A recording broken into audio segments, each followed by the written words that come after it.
কয়েকদিন আগে আমরা পেরিয়ানাল ডিজিজ সম্পর্কে বলেছিলাম কিছু কমন পেরিয়ানাল ডিজিজ, তার মধ্যে হেমোরয়েড একটা অন্যতম।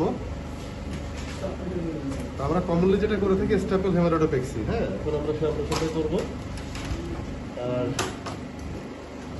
সাবমিউকোজাল যে প্রলাপস, যেটা রেক্টাল প্রলাপস বলে, সেটা প্রলাপসেরও অপারেশন স্ট্যাপল। কারণ স্ট্যাপলের মেকানিজমটা হচ্ছে আমরা যখন ফায়ার করবো তখন আমাদের একটা সার্কেল করে কেটে এটা চাপ করে নিতে, উপরে উঠাই দিতে।